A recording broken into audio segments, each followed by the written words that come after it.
que ce soir tu nous parles, que tu nous envoies ton esprit, que le Saint-Esprit vienne au milieu de nous pour nous fortifier de nouveau dans notre marche. Nous savons que sans toi, nous ne pouvons rien faire. Pardonne-nous, Seigneur, pour tout ce que nous avons fait, ce que nous avons dit qui était contraire à ta parole. Merci pour ta présence ici.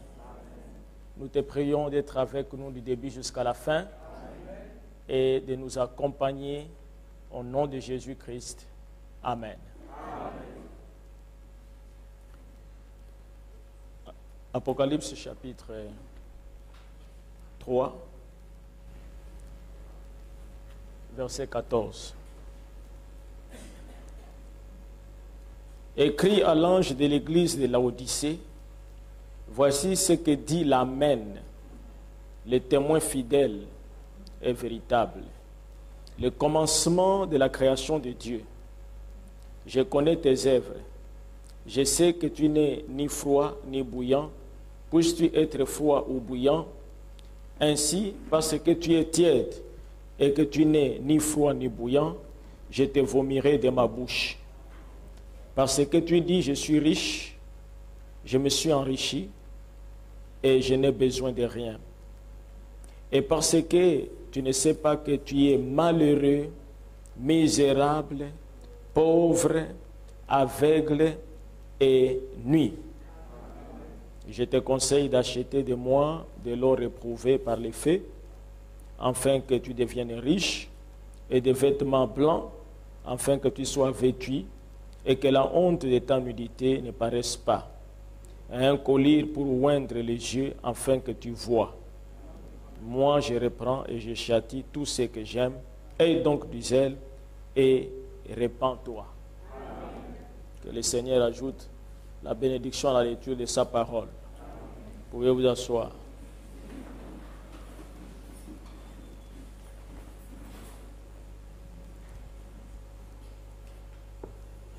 Nous allons parler sur les diagnostics de Dieu. Les diagnostics de Dieu pour l'âge de la Odyssée. Les diagnostics de Dieu pour l'âge de la Odyssée.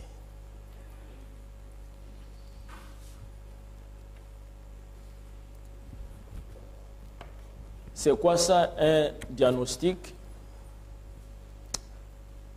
Le dictionnaire dit que c'est une détermination d'une maladie ou d'un état d'après ses symptômes et l'examen clinique du patient. Donc, une détermination d'une maladie, d'un état d'après ses symptômes et l'examen clinique du patient. Et ici, nous voulons voir les diagnostics que Dieu a fait pour l'église de Laodicée, l'âge de Laodicée.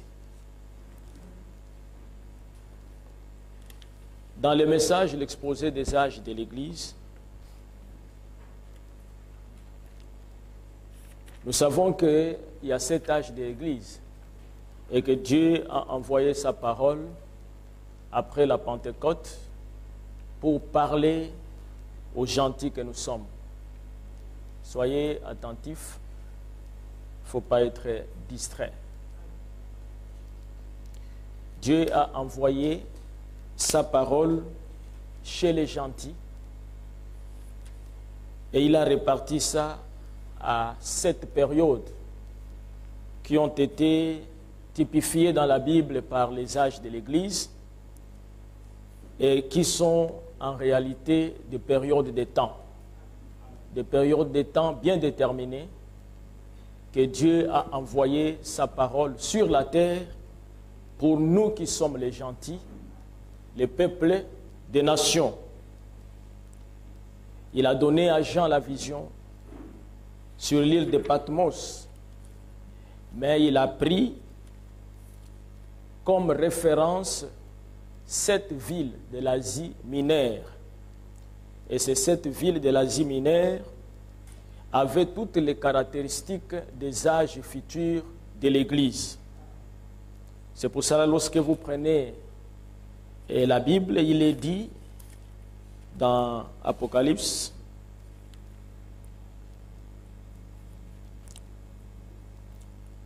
Apocalypse chapitre 2, verset 1,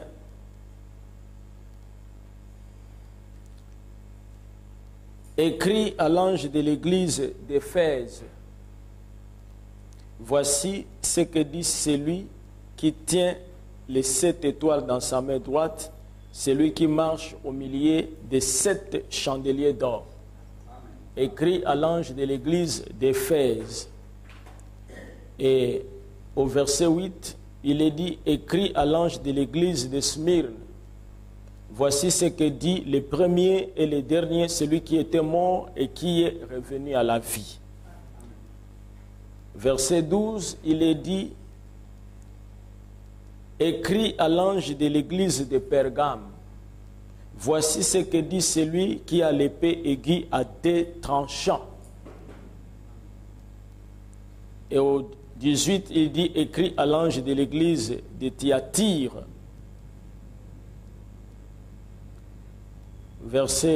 chapitre 3, verset 7, il est écrit à l'ange de l'église de Philadelphie. Et à la fin, la lettre est adressée au verset 14, écrit à l'ange de l'église de Laodicée. C'est un grand mystère qui n'est pas compris par les églises et qui n'a jamais été compris pendant les âges de l'Église, mais que Dieu a révélé au temps de la fin. Car les gens lisent cela, ils ne savent pas exactement qu'est-ce que le Seigneur voulait montrer par là. Mais Dieu, sous forme de mystère, avait montré à Jean ce qu'il devrait faire après la résurrection de Jésus-Christ. Comment devrait-il visiter les gentils en envoyant la parole à cette période bien déterminées qui sont appelées ici les églises, mais que Frère Branham, par la révélation, a dit les âges des églises. Ainsi, nous voulons voir le dernier âge de l'Église qui nous concerne, qui est l'âge dans lequel nous nous trouvons, qui est un âge le plus dangereux de tous les âges. C'est aussi l'âge le plus glorieux de tous les âges. Et Dieu a fait un diagnostic pour cet âge ici. Et c'est ce diagnostic-là que nous voulons étudier ici. Premièrement, la ville de Laodicée, Frère Branham décrit dans l'exposé des âges de l'Église, exposé des âges de l'Église, il parle de la ville de Laodicée. C'était des églises, il y avait 7 églises qui étaient en Asie mineure, des églises locales, comme Bethléem Tabernacle. Mais les villes-là dans lesquelles se trouvaient ces églises-là présentaient toutes les caractéristiques des âges futurs. Et la ville de Laodicée, Frère Branham nous dit comment était cette ville-là. Le nom de Laodicée, le nom de Laodicée qui signifie les droits du peuple. Voyez-vous comment Dieu a caché sa parole et que les hommes, même intelligents, ne pouvaient pas comprendre.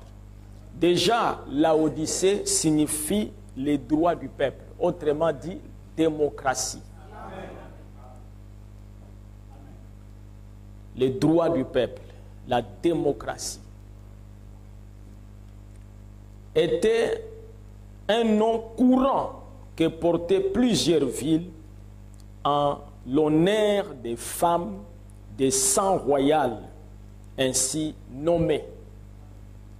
En honneur des femmes des sang royal ainsi nommées.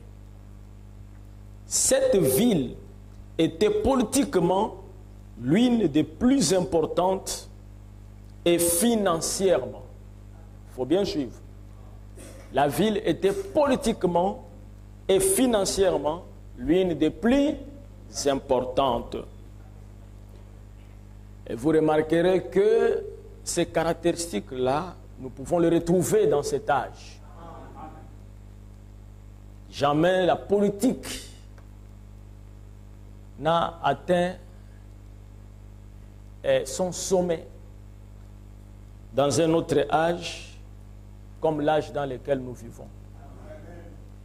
C'est l'âge de la politique. C'est l'âge où tout le monde veut faire la politique. Tout le monde. Les femmes comme les hommes. Le chef du quartier est un politicien. Le chef de classe, c'est un politicien. Les étudiants sont des politiciens. C'est la vérité. C'est l'âge où il y a une grande importance de la politique. Les pasteurs sont des politiciens. Il dit, c'était aussi l'âge où la ville, où il y avait une grande importance, il dit, l'une des plus importantes financièrement. Et nous ne pouvons pas nier que l'âge dans lequel nous trouvons, c'est l'âge aussi où les finances ont une grande place. Vraiment, les finances sont d'une grande importance dans notre âge. Et c'est la vérité. Les hommes aiment l'argent. C'est l'âge où tout le monde est commerçant. Toutes les femmes sont des commerçantes. Tout le monde vend à tout le monde. C'est l'âge où nous avons le plus grand nombre de milliardaires sur la terre. Et la ville de Laodicée était une ville d'une très grande importance financière. L'une des plus prospères d'Asie mineure. Des biens immenses furent légués à la ville par des citoyens importants. Elle était le siège d'une grande école de médecine. La médecine avait une grande place là-bas à Laodicée, comme aujourd'hui. La médecine est vraiment à la pointe, une grande place. Et tous les pays veulent moderniser la médecine, avoir des structures modernes, comme ils ont leurs termes qu'ils aiment, à la norme internationale. Les dieux païens, non, il dit ici, elle était le siège d'une grande école de médecine. Ses habitants se distinguaient dans les arts et les sciences. Souvent, on l'appelait la métropole. Amen. Car elle était un chef-lieu pour 25 autres villes. Écoutez, une autre caractéristique très importante. Le dieu païen qu'on y adorait était Zès.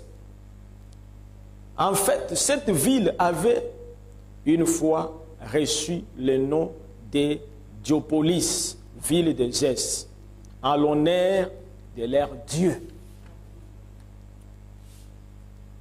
Au IVe siècle, un important concile d'église s'y est réuni. Au IVe siècle, le concile d'église, le plus important. Donc une réunion de beaucoup d'églises, une confédération d'églises avait tenu au IVe siècle la réunion dans cette ville de Laodicée. Finalement, la ville fut abandonnée à cause des fréquents tremblements de terre. Amen. Et Frère Branham dit, comme les caractéristiques de ce dernier âge correspondent bien à l'âge où nous vivons. Par exemple, ils adoraient un seul Dieu, Zès, qui était le chef et le père de Dieu. Ceci nous annonce les principes religieux de notre 20e siècle ou 21e siècle. Un seul Dieu, Père de nous tous. Principe qui affirme la fraternité des hommes et en vertu duquel les protestants, catholiques, juifs, hindous, etc., se rapprochent maintenant en pensant qu'une forme commune de culte fera augmenter notre amour, notre compréhension mutuelle et notre bienveillance les uns envers les autres. Déjà, maintenant, écoutez, les catholiques et les protestants recherchent cette union et même s'en rapprochent dans le but déclaré de faire suivre tous les autres. Cette attitude a pu être observée à l'Organisation des Nations Unies. Amen.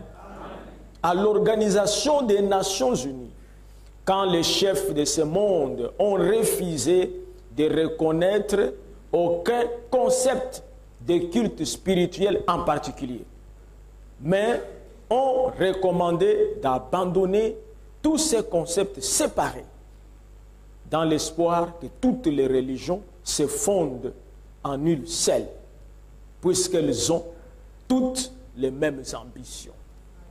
C'est même la déclaration du pape François. Le pape François qui dit « Quiconque croit en Dieu et trouve l'espérance en ces dieux est dans la vérité. » Amen. Ce qui fait que ça ne sert à rien que nous puissions être séparés. Que ça, ce sont les bouddhistes. Ceux-là sont des musulmans. Les autres sont des protestants. Les autres encore des catholiques. Alors que c'est le même Dieu. C'est le seul Dieu. C'est Zès, le Père. Amen. C'est le Dieu commun de tout le monde. Comme ces païens ici à la Odyssée. Ils reconnaissaient Zès. Et c'est ce qui se passe dans notre temps. Mais Dieu connaissant ses enfants, nous qui sommes ses enfants, il nous a avertis de ce qui devrait arriver. C'est pour ça que vous voyez que nous sommes la seule Église. Nous sommes, nous, les seules personnes à avoir la vérité sur le Conseil œcuménique mondial. Amen. Quand vous allez dans les autres églises, ils ne trouvent pas ça un problème. Pour eux même, c'est l'amour de Dieu. C'est l'amour insondable du Seigneur. C'est Dieu qui ramène ces enfants qui étaient dispersés. Ces enfants musulmans, ces enfants bouddhistes, ces enfants, les quincards, ces enfants, tout ce que vous connaissez. Ils sont en train de venir. La voix est haute. Témoins de Jéhovah. Mais l'œil de l'aigle, le prophète de Dieu, en regardant cette chose, nous a avertis de ne pas y entrer parce que cela est la marque de la bête. Amen. Du fait déjà d'appartenir à ce conseil œcuménique, vous avez la marque de la bête. Amen. Et Frère Branham a dit que lorsque vous recevez la marque de la bête, ce n'est pas que vous aurez mal à la tête ou mal à la dent. Vous mangerez bien, vous parlerez bien, vous glorifierez même le Seigneur pour ça. Mais c'est à la fin que vous comprendrez tout que vous avez reçu la marque de la bête. Parce que tous ceux qui reçoivent la marque de la bête, ils seront châtiés. Je vais encore ajouter quelque chose ici. Frère Branham dit, elles ont toutes le même but. Et au fond, elles ont toutes raison. Remarquez le nom de la Odyssée. Les droits du peuple. ou la justice des peuples? A-t-il jamais existé un âge qui, comme l'âge de l'Église du XXe siècle, a vu toutes les nations se soulever et exiger l'égalité sociale et économique? Ça, même à l'époque que Branham parlait, nous aujourd'hui nous pouvons voir ça clairement. Toutes les nations sur la terre, la démocratie. Amen. Quand vous allez sur l'Internet, sur YouTube, toutes sortes de vidéos que les gens sont en train de mettre. Tu vas voir les Gabons et tout ça, les Gabonais qui sont dans la diaspora et tout ça, ils ont leur groupe des opposants qui ne font que parler du mal du pouvoir. Vous allez prendre les Congolais là-bas, ils ont leur groupe là-bas. Ils ne font que parler du mal de celui qui est au pouvoir. Chaque pays, Cameroun, partout et tout ça. Et qu'est-ce qu'ils sont en train de revendiquer et tout ça? Nous souffrons. Notre pays est en otage. Notre pays est occupé. Nous voulons que le pays, c'est pour tout le monde. Le pays, ce n'est pas pour quelqu'un. Il faut la démocratie. Ce n'est pas seulement un homme qui doit être là. Ce n'est pas seulement une famille qui doit être là. Tout ça nous prouve que nous vivons dans cet âge selon la prophétie. Amen. Amen. Les manifestations. Et souvenez-vous qu'il y a eu une époque, ce n'était pas possible que quelqu'un s'élève pour parler contre le pouvoir. Qui pouvait à l'époque caricaturer un chef de l'État? Le mettre dans une petite culotte, avec une longue bouche, une grosse tête, et continuer à vendre les journaux. Hein? Et aujourd'hui, c'est possible, non? Vous voyez ça partout, tout ça et tout. Qu'est-ce qui se passe? Dieu a parlé. Amen. Et cela doit s'accomplir. C'est la démocratie. C'est la liberté. Nous avons les journées des femmes. Amen. Les droits des femmes. Les droits des veuves, les droits des enfants, toutes sortes de droits. C'est l'âge dont la Bible a parlé certainement. C'est l'âge dans lequel nous vivons. Il n'y aura pas, après cet âge, un autre âge. Selon la Bible, ce n'est pas possible. Après l'Odyssée, il n'y a plus rien. C'est la destruction qui va arriver. Écoutez, frère Manambi. Nous sommes dans l'âge du communisme, où tous les hommes sont censés être égaux, même si ce n'est vrai qu'en théorie. Oui, c'est un prophète de Dieu, il sait que c'est une théorie. Amen. Quand on va venir, la justice pour tous, c'est une théorie. Parce que parmi nous, il y a des gens qui ont les humilités. Il peut te bouffer de l'argent et tout ça, aucun gendarme ne peut arriver chez lui. Quand il arrive, on dit que c'est un député. Ah bon, donc les députés, on ne peut pas l'attraper, on ne peut pas l'attraper. Mais entre-temps, en théorie, on va dire la justice pour tous. Il n'y a qu'un seul qui peut faire la justice pour tous, il s'appelle Jésus-Christ. Amen. Amen. Le juge suprême. Et il jugera chaque homme sur la terre, chaque femme, à l'exception de l'épouse. Amen. En vérité, je vous l'ai dit, celui qui croit en moi, il est passé de la mort à la vie et ne viendra point au jugement. Il s'agit de l'épouse. Et l'épouse fera partie des juges. Nous jugerons le monde. Il dit même si cela est vrai en théorie, nous sommes dans l'âge des partis politiques qui se nomment le nom des démocrates chrétiens. Démocrates chrétiens. Ils sont là, les démocrates chrétiens. Un chrétien ne fait pas la politique. Mais eux, c'est des chrétiens, mais des politiciens. Démocrates chrétiens, socialistes chrétiens, fédération d'union chrétienne. D'après nos théologiens libéraux, Jésus était socialiste. Et l'Église primitive, guidée par l'Esprit, pratiquait le socialisme. Et nous devrions par conséquent faire de même aujourd'hui. Lorsque les anciens appelèrent Laodicée la métropole, c'était en recherchant le gouvernement mondial. Et c'est là où nous en sommes maintenant. Amen. Nous sommes en train d'aller vers un gouvernement mondial. Ne dormez pas. Cela a été prophétisé et cela est en train de se réaliser. Un gouvernement mondial. C'est la raison pour laquelle vous voyez aujourd'hui, je suivais une réunion qui s'est passée en France. C'est des Gabonais de la diaspora avec certains leaders politiques gabonais mais qui sont en exil. Ils tenaient une réunion parce qu'ils disent qu'ils sont des sauveurs du Gabon. Alors quelqu'un a posé la question au conférencier, qui était un homme très intelligent, qui a une grande expérience, qui a beaucoup travaillé. Il lui dit, monsieur, je veux savoir réellement si le Gabon est un pays indépendant.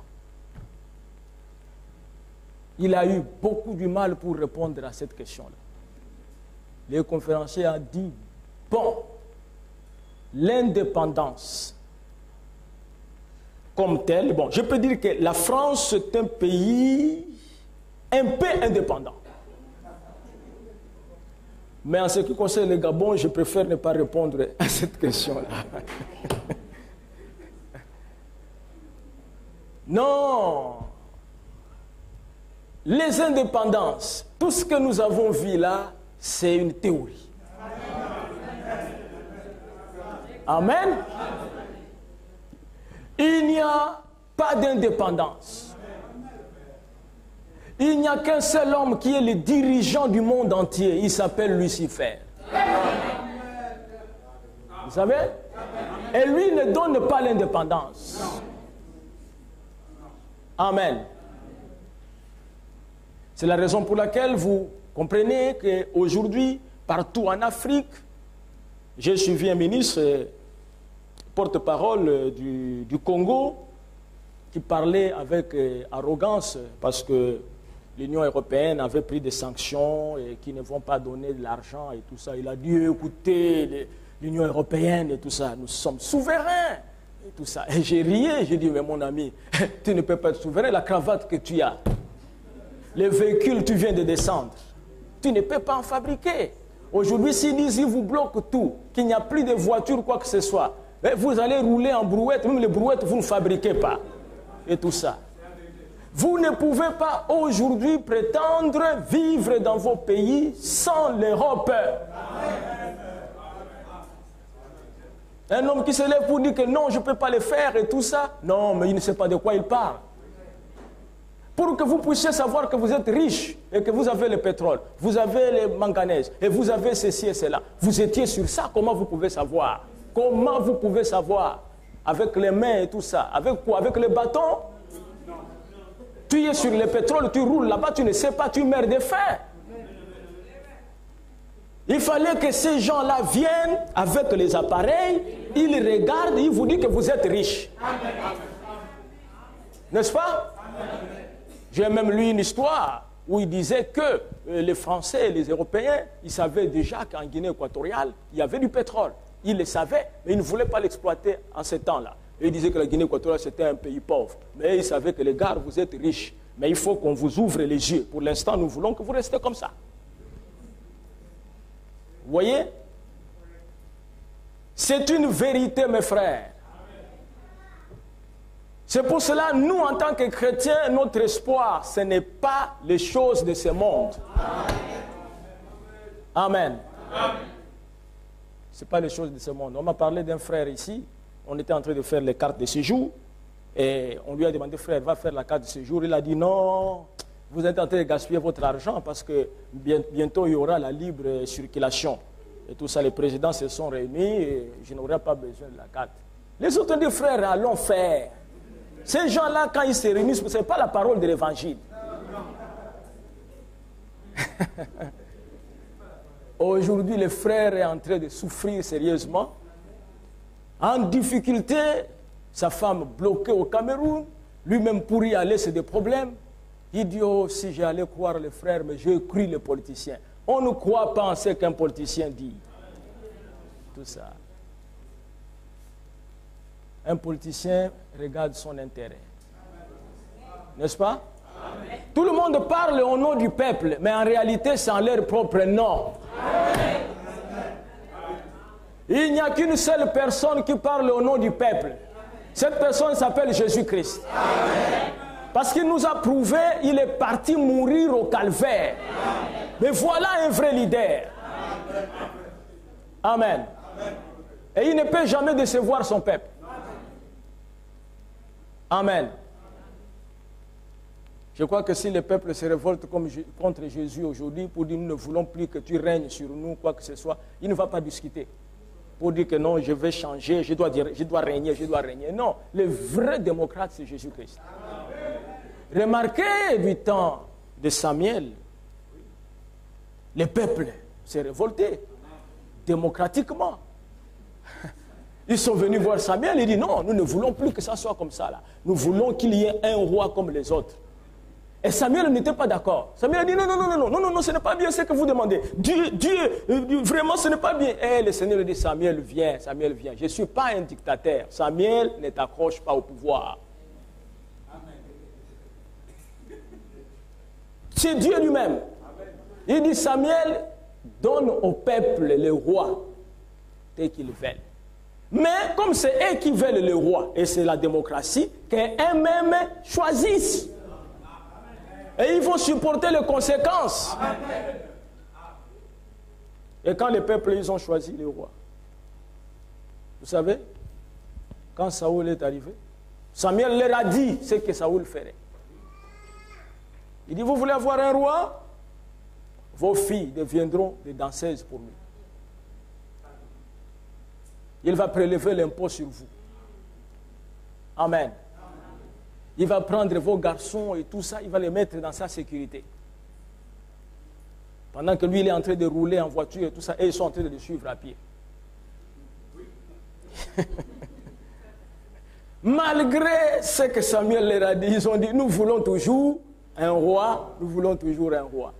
Et c'est ce qui s'est passé aussi les jours-là, lorsque Pilate est venu et que Pilate a proposé tout ça, un bandit appelé Barabbas, un mafieux,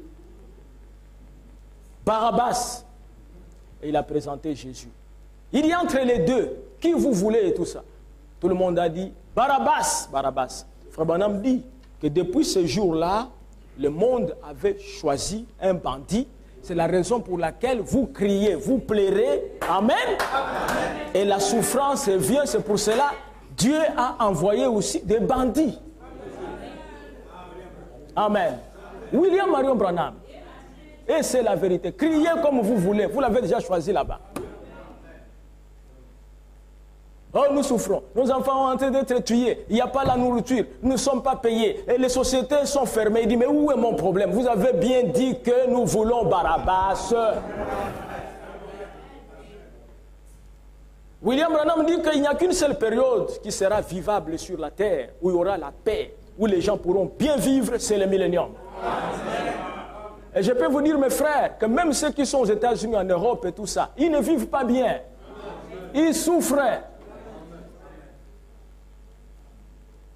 Vous savez, aux États-Unis, les gens travaillent debout. Aux États-Unis. Je vous dis debout, 8 heures de temps. Peu importe votre âge. Comme vous venez ici, je vois les sœurs, des fois, 5 minutes, vous ne pouvez pas être debout. Même pour la prière, vous êtes déjà assis. Si vous allez aux États-Unis, vous êtes mort. 70 ans, 80 ans, debout comme ça. Même dans les supermarchés. Je vois ici nos caissières, elles sont même assises là en train de travailler. Là-bas, ce n'est pas ça. Debout. Quand vous entendez que c'est un pays développé, parce que ces gens-là, pour eux, ils travaillent.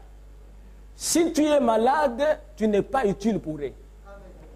Non, tu es malade, 2 jours malade et tout ça, tu pars du travail. Il s'en fout, il remplace quelqu'un d'autre. On n'a pas besoin de malades ici. Le capitalisme que vous voyez, ici encore en Afrique, vous plairez, mais vous avez des petits avantages. Quand je vois quelqu'un et tout ça, sans même la permission, même de son proviseur, il peut s'absenter à l'école, il abandonne les enfants, il part pour lui en Guinée équatoriale, à Oyem. Il revient et tout ça, et personne ne lui demande quoi que ce soit, il va toucher son salaire, il le met dans la poche. Et les gens sont en train de dire que nous souffrons, nous souffrons, nous souffrons. Mais là-bas, tu ne peux pas faire ça. Vous savez, nous, quand on était là, de jeunes, les gens nous disaient, oh, toi, tu es en train de dormir jusqu'à midi, là, tout ça, comme un blanc et tout ça. Ils nous trompaient, les blancs ne dorment pas jusqu'à midi. Moi, j'étais aux États-Unis à 4 heures du matin. Déjà, ils sont dans des voitures. Tu arrives, le parking est vide. Là-bas, l'homme mangera à la sueur de son front. Parce que si tu n'en as pas, personne ne va te donner, frère. Ici, vous pouvez venir là, après ça, vous ressortez, vous voyez un frère et tout ça. Frère, tu peux me trouver 1000 francs, je n'ai rien, je te donne. Là-bas, même cette pensée-là d'aller demander ne te vient pas.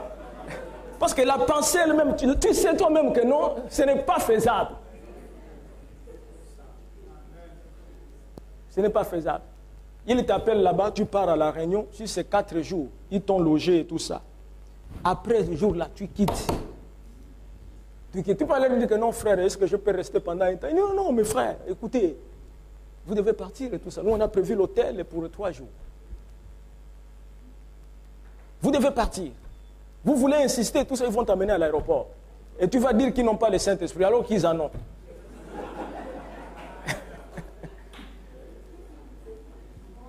Mais c'est leur mode de vie. Vous voyez, frère? Et frère Branham a dit que les Africains sont plus spirituels que les Blancs. Amen.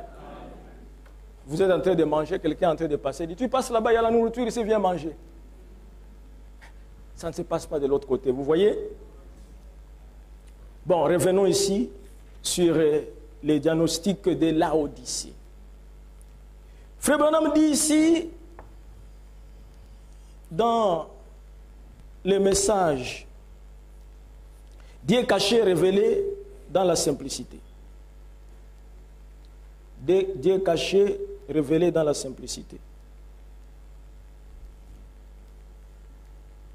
Excusez-moi, je prends ça ici sur... Voilà, paragraphe 82.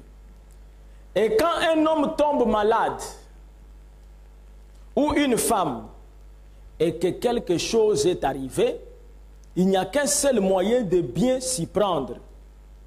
C'est de faire le diagnostic pour en découvrir la cause. Examiner jusqu'à ce que nous voyions ce qu'ils avaient fait. Observez les gens qui se tiennent sur l'estrade dans des réunions. Le Saint-Esprit dit, il y a 10 ans, vous étiez à tel endroit, vous aviez fait telle chose, et vous avez fait telle chose et telle autre. Vous avez entendu cela dans des réunions, beaucoup parmi vous. Voyez, vous avez fait telle chose, il vous faut premièrement arranger cela. Et puis, s'ils promettent de le faire, alors vous entendrez retentir, ainsi dit le Seigneur. Notez cela dans votre bloc-notes. Avez-vous déjà vu cela faillir? Certainement pas. Non. Impossible. Qu'est-ce? Voyez, premièrement, il vous faut découvrir la cause avant de pouvoir donner les traitements. Il vous faut découvrir la cause. Un bon médecin, avant de pouvoir soigner quelqu'un, il doit d'abord poser un diagnostic. Et quand il pose un diagnostic, c'est pour pouvoir découvrir la cause de la maladie. Les malades arrivent et le malade dit, j'ai des maux de tête violents. Les médecins commencent à poser des questions. Parce que vous savez, un diagnostic est fait à base des symptômes. Ils posent des questions. Vous avez les maux de tête là, quand? Il dit non, le matin, je n'ai pas vraiment beaucoup de maux de tête, et surtout vers les soirs, avant de dormir et tout ça. Et il est en train d'écrire. Parce que le médecin qui a appris, qui était à l'école, il connaît aussi les symptômes des maladies. Il peut déterminer cette maladie aussi par rapport à la manière dont la maladie évolue par les symptômes et même le temps où les symptômes parviennent à la personne. Vous voyez? Amen. Une jeune fille, elle se plaint de maux de ventre. Elle va voir un médecin. Le médecin ne va pas lui dire tout ça. Bon, écoute, va prendre d'abord le vermifuge. Je pense que tu dois avoir le verre. Ça, c'est un charlatan. Ce n'est pas un médecin. Amen. Un bon médecin, il regarde la fille, il voit l'âge de la fille. Lui-même commence à poser des questions. Il comprend qu'il faut d'abord faire l'échographie. Amen.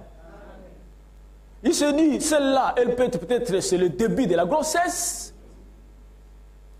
On va faire l'échographie. Maintenant, quand on fait l'échographie, après il va dire, on va prélever aussi le sang. On va faire les tests du sang. Après avoir reçu les résultats, il faut maintenant que cela soit interprété. Dites Amen. Amen. Il y a une sœur qui est malade ici. On a fait la radio. Et il y a eu 3 interprétations. Pourtant, c'est la même radio. Tel médecin a regardé comme ça, il regarde tout ça, il dit, je vois que c'est un kyste.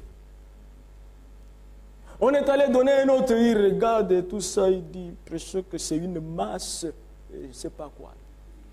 Un autre a pris tout ça, il regarde et tout ça, il donne encore une autre interprétation.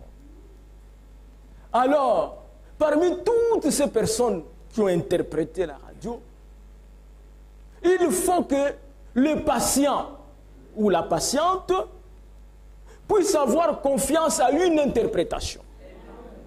Dites Amen. Amen. Parce que toutes les interprétations ne sont pas pareilles. Mais il faut quand même une interprétation parce qu'on doit soigner les malades. Amen. Amen. Et vous remarquerez que si les interprétations là ne concordent pas, quelqu'un va vous conseiller et tout ça, que je préfère que vous puissiez aller voir un spécialiste. Amen. Amen.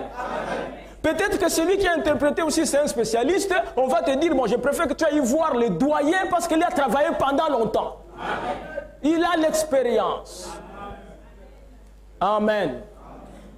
Et nous voyons aujourd'hui et tout ça, que nous voulons parler du diagnostic de l'église de Laodicée. Qui est malade ici et tout ça? C'est l'église. Vous êtes d'accord avec moi? La patiente, c'est l'église de Laodicée. Amen. Et il faut maintenant qu'on examine l'église. Il faut les symptômes. Et on voit tout ça que l'église est pâle. Le manque de sang. L'anémie. Amen.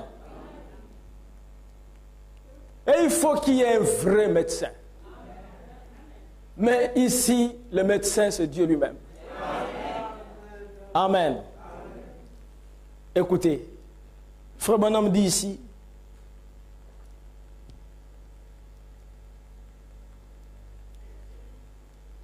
lorsque vous avez les diagnostics, vous avez l'interprétation. Amen. C'est en ce moment-là qu'on peut vous donner les soins. Et vous savez, aux États-Unis, c'est différent d'ici. Chez nous, on t'envoie avec une ordonnance, tu pars directement à la pharmacie, on peut prendre le produit, on te donne. Mais aux États-Unis, ce n'est pas ça. Quand on fait l'ordonnance, et j'avais lu Frère Branham parler de ça, je ne savais pas exactement c'était quoi. Quand vous partez à la pharmacie, les produits seront fabriqués par les laboratoires. Tu vas venir prendre ça après. Ils vont te dire ton nom, tu as donné les noms et tout ça, toutes les caractéristiques et tout. Ils partent dans les laboratoires, ils fabriquent les produits uniquement pour toi. Amen. Uniquement pour toi, et ils viennent te donner. Mais chez nous, vous allez partir, bon, c'est déjà dans la pharmacie. Amen. Des fois même vous confondez et tout ça, on vous donne le comprimé des bébés. Bon, il y a une sœur aussi, on lui a donné pour les bébés. Hein. Elle n'avait plus de l'argent, elle est venue me voir et tout ça. Le pasteur, regarde, je suis allé là-bas, on a confondu. Maintenant, on m'a donné pour les bébés, je prends deux comprimés, ça ne marche pas. Je dis, mais tu n'es pas un bébé. Vous voyez tout ça et tout, parce qu'elle est tombée sur un pharmacien ou une pharmacienne et tout ça, qui était distraite. C'est pareil avec l'église. Vous pouvez mourir parce que vous êtes tombé sur un mauvais pharmacien alors que l'ordonnance a été bien prescrite. N'est-ce pas? Oui, bien mes frères. L'ordonnance est donnée, c'est le message de l'air. Et on nous a indiqué comment faut-il soigner les malades. Si tu tombes sur un charlatan, Zion. Amen. Mais tu peux mourir spirituellement.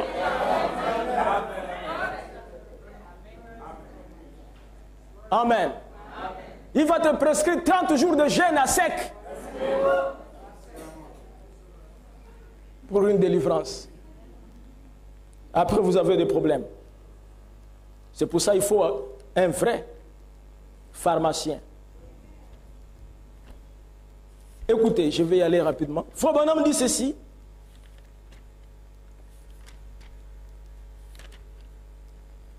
Je voulais lire ici dans... Oh là là, fausses histoires là. J'aime pas trop ça, ces affaires. Des tablettes. Pourtant, il y a des gens, ils aiment bien ça. Dans les messages, la voix d'un vrai prophète de Dieu. Frère Branham dit, paragraphe 257. Les médecins établissent son diagnostic. Ils voient ce qu'il en est. Un vrai prophète établit son diagnostic d'après la parole. N'est-ce pas? Il fait quoi? Un médecin établit son diagnostic d'après les symptômes. Pas vrai? Il observe les symptômes et il voit ce qui ne va pas chez les patients. Il voit à quel stade en est la maladie. Et il dit, il n'y a plus rien à faire. Amen. Il peut faire le diagnostic, il voit la maladie, mais la maladie est tellement avancée que le médecin déclare qu'il souffre de telle maladie, mais à un stade très élevé. Docteur, quel médicament on peut donner? Il dit, on ne peut rien donner comme médicament. Qu'est-ce qu'on doit faire maintenant, docteur? Il dit, il faut ramener la personne à la maison pour attendre la mort. N'est-ce pas? Alors, Frère Branham dit, un vrai prophète établit ses diagnostics au moyen de la parole de Dieu. Puis, il administre les médicaments. Et les gens les lui recrachent au visage. Qu'est-ce qui va arriver? Ils vont périr. C'est tout. Ils aiment le plaisir. Ils ont un penchant pour le monde. Une bande de soi-disant d'hypocrisie. Mais la voix d'un vrai prophète, c'est ça. Voyez? Oh là là. Il voit les maladies. Il a vu qu'il s'était éloigné de la parole. Il a vu la parole.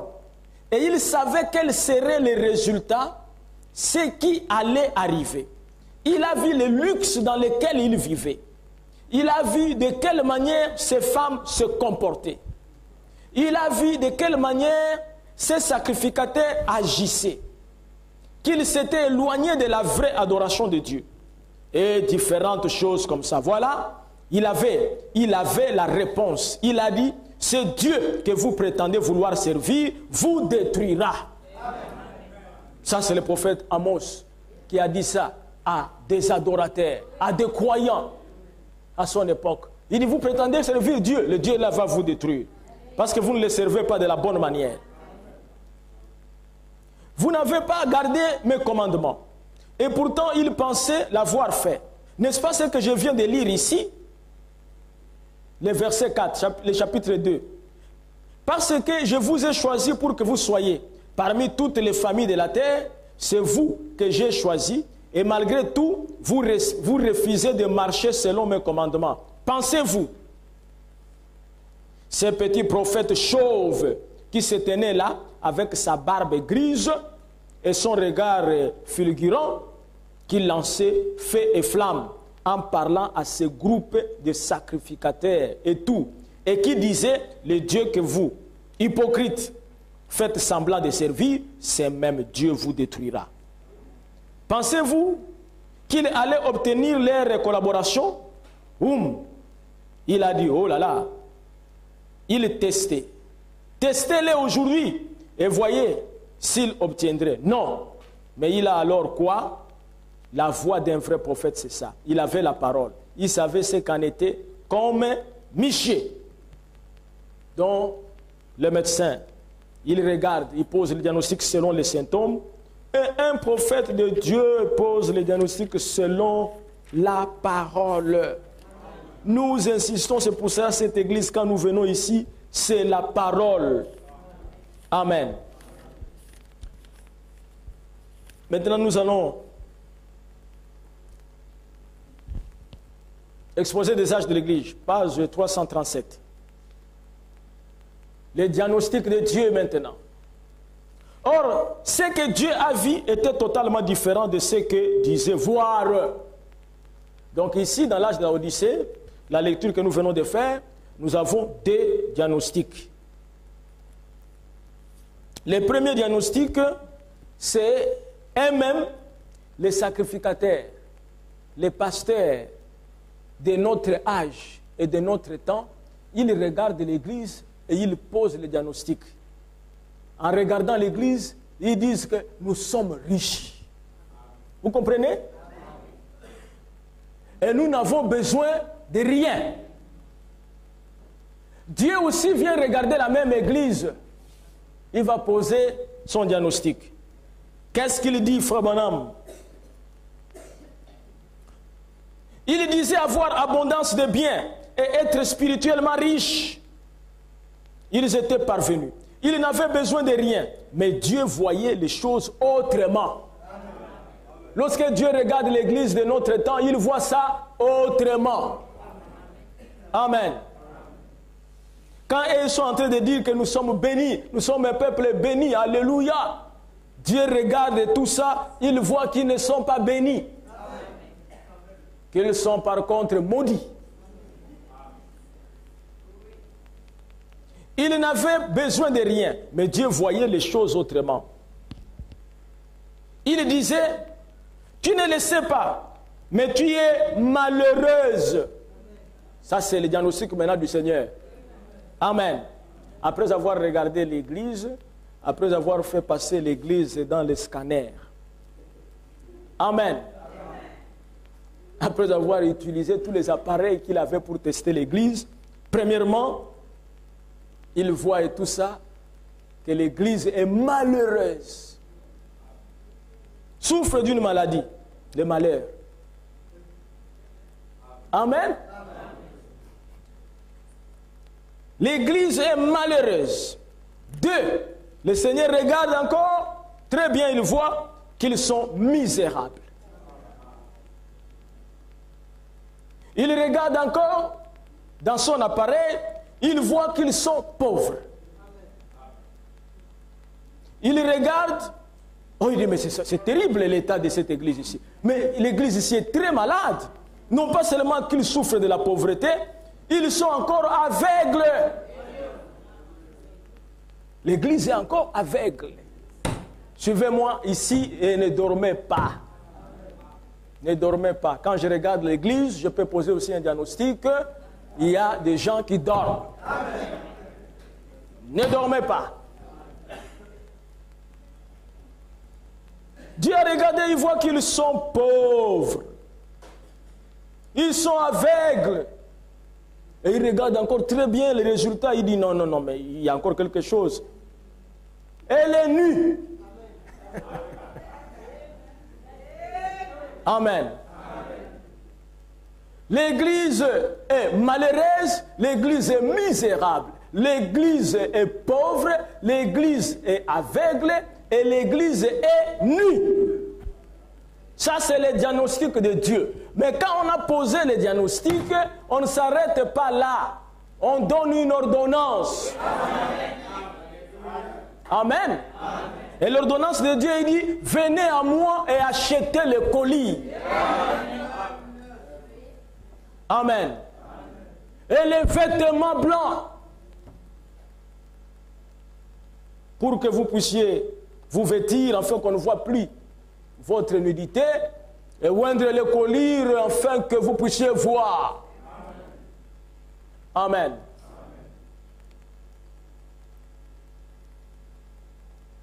Frère Branham dit, or, quand des gens sont dans cet état-là, surtout nus,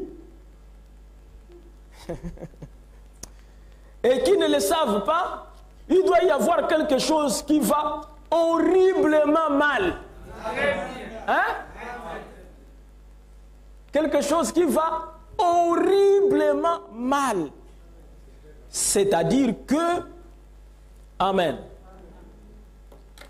l'église est malade, l'église souffre, l'église est misérable, aveugle et nu. Amen. Mais ce qui est très grave, eux-mêmes ne le savent pas. Un pauvre, il se dit qu'il est riche. On peut dire quoi et tout ça? C'est un état de folie. Tu les vois, il n'a même pas de chaussures. Et il te dit que mais je suis bien chaussé là. J'ai de belles chaussures. Alors qu'il est nu. Il n'a pas d'habit. Sûrement que quelque chose doit être en train de se passer. Ne serait-ce pas que Dieu a aveuglé leurs yeux comme il l'a fait pour les Juifs? Est-ce que l'évangile retourne aux Juifs? Est-ce que l'histoire se répète? Moi, je dis que oui. Amen. Cette église est pauvre. Ils sont aveugles et ils ne voient pas la parole. C'est l'état de l'église aujourd'hui. C'est l'état de l'église. C'est Dieu qui fait le diagnostic. Dieu le créateur. Et vous savez qu'une église est représentée naturellement par la femme. Est-ce la vérité? Regardons comment les femmes s'habillent aujourd'hui. Mes frères, regardez dans la rue. Amen. Regardez comment les femmes s'habillent aujourd'hui. Les femmes sont nues. Amen. Les femmes ne veulent plus couvrir leur corps. Elle peut acheter un pagne. Quand elle va là-bas pour coudre et tout ça, une robe, elle laisse partout ici dehors. Elle met ça seulement ici, ici dehors. Et les habits s'arrêtent ici, partout dehors. C'est quoi et tout ça? C'est les femmes de Laodicée. Elles souffrent d'une maladie. Amen. L'église naturelle, ou la femme naturelle typifie l'église. Or, nous savons que lorsque la femme s'est déshabillée dans les jardins d'Éden, la souffrance est venue dans les jardins d'Éden. Une grande souffrance et Adam a perdu l'emploi. Dites Amen. Amen. Les sociétés ont fermé dans les jardins d'Éden. à cause du comportement de la femme. Et c'est ce qui se répète aujourd'hui. Pourquoi est-ce que la terre est maudite? C'est parce que les femmes ont enlevé les habits. Une vraie femme, Dieu, amen, veut qu'elle soit couverte. Et vous savez même que dans nos coutumes africaines, lorsqu'une femme veut maudire quelqu'un ou un enfant, elle se déshabille. Est-ce la vérité? Et aujourd'hui, quand nous voyons les femmes déshabillées sur la terre, c'est que la terre est maudite. Amen. Vous allez sur l'internet, ce sont les femmes qui mettent les vidéos nues. Partout et tout ça. La plupart, ce sont des femmes, ce ne sont même pas les hommes. Et lorsque Dieu a vu que la femme s'est déshabillée, elle a amené l'homme aussi dans les péchés, et Dieu est descendu au temps du soir. C'était le temps du soir que Dieu est descendu pour chercher l'homme. Où es-tu? Où es-tu? Il dit, j'ai entendu ta voix parcourir les jardins d'Éden. Cette voix de Dieu qui parcourait le soir est la même voix qui est la voix de William Branham, qui parcourt le monde aujourd'hui. C'est la même voix. Qu'est-ce qu'elle était en train de chercher ce jour-là? Elle cherchait Adam. Et en ces derniers temps, elle cherche Adam. Où es-tu? Amen. J'ai entendu ta voix et je me suis caché parce que je suis nu. Et il lui pose la question, qui t'a appris que tu es nu? Dis-moi celui qui t'a appris que tu es nu. Adam, dis-moi. Parce que tu ne m'as jamais parlé des choses de la nudité. Qui t'a appris ces affaires? Il n'a pas hésité à dire, la femme que tu as mise à côté de moi.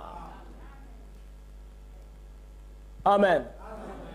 Et Dieu va dire à Adam, puisque tu as écouté la voix de ta femme, la terre sera maudite. Et aujourd'hui, nous voyons que la voix de la femme, c'est la voix des églises. Les églises ont abandonné la Bible. Et ils écoutent la voix de leurs pasteurs.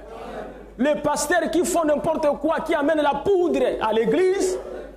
Amen. Qui amènent de l'eau à l'église, l'huile à l'église et toutes sortes de choses. Et les gens croient que c'est la parole de Dieu. Puisque vous avez écouté la voix de vos pasteurs, amen, la terre sera brûlée. Et vous serez aussi brûlés. C'est le même Dieu. Amen. Le prophète ajoute ici quelque chose. Quel diagnostic? Voilà. Il vient ici. Il va expliquer. Dieu dit que cette église de Laodicée est malheureuse. Très bien. Ces mots viennent de deux mots grecs qui veulent dire subir et épreuve. Amen. Il a posé le diagnostic. Il va maintenant expliquer ce que cela signifie. Comment cela agit. Ces mots viennent de deux mots grecs. Cela n'a rien à voir avec les épreuves qui atteignent un vrai chrétien. Car Dieu dit d'un chrétien, dans l'épreuve, qu'il est béni. Quand un chrétien passe les épreuves, le chrétien est béni. Et que son attitude est joyeuse. Alors que cette description-ci parle de malheureux et misérables. Ah, comme c'est étrange. Dans cet âge où on ne manque de rien, mais dans cet âge de progrès, dans cet âge d'abondance, comment peut-il y avoir des épreuves? Eh bien, effectivement, c'est étrange. Mais dans cet âge d'abondance, où de grandes possibilités s'offrent à nous, où chacun a tellement de choses, où il y a encore tellement d'autres choses à avoir, avec toutes les inventions destinées à faire notre travail.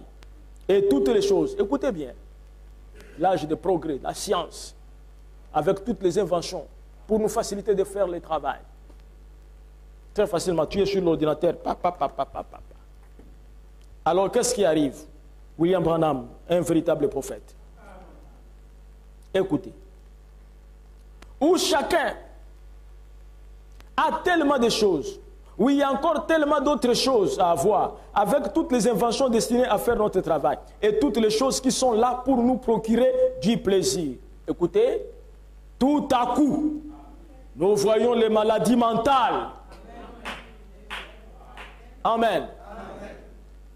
Les maladies mentales. Les gens dont le cerveau ne fonctionne pas correctement. Amen. Un homme qui va prendre une femme, la femme s'étale là-bas, il monte avec ses jambes sur le ventre de la femme pour chasser les démons. Le cerveau ne fonctionne pas normalement. Mais oui, nous avons des fous à la chair, des fous dans la rue. Amen. Des fous. Et je vous conseillerais tout ça.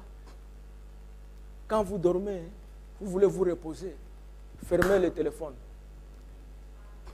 Hein? C'est pas que vous dormez, vous êtes déjà là.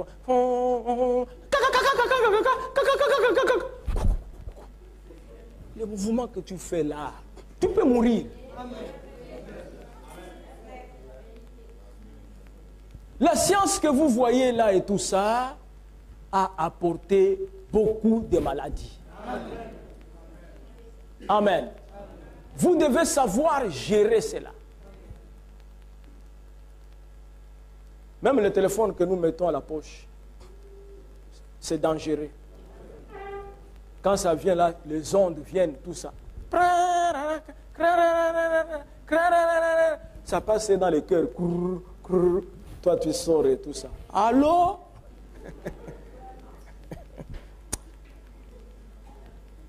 Frère Manon me dit, mais comment se fait-il que nous avons les grands hôpitaux? Nous avons des meilleurs médecins. Amen. Mais nous avons beaucoup plus de maladies. Et l'espérance de vie, au lieu que nous puissions aller même à 200 siècles, 400, comme les bas Abraham et l'autre, nous on diminue. Amen. Amen. Et les charlatans sont venus, sachant très bien que les choses aujourd'hui sont faites de façon que l'homme est en train de vieillir, même s'il est jeune. Vous dites Amen.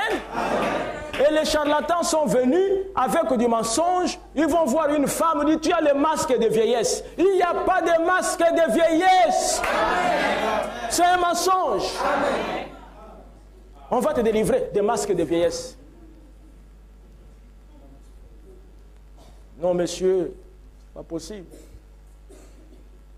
Quand tu vois une jeune fille, à 14 ans, à 16 ans, elle a déjà commencé les hommes. N'est-ce pas? 14 ans, 15 ans, 16 ans. Elle est déjà avec les hommes.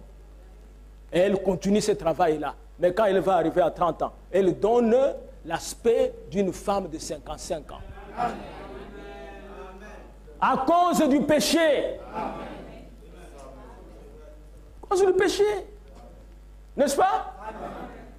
Amen. Regarde ton ami avec qui vous avez même âge, qui est un soulard.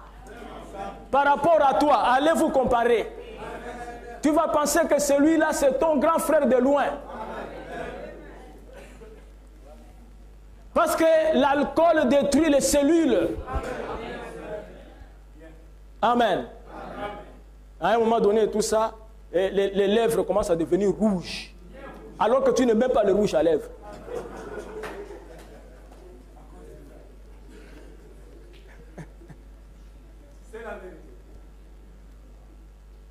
Les progrès que nous avons, la science que nous avons.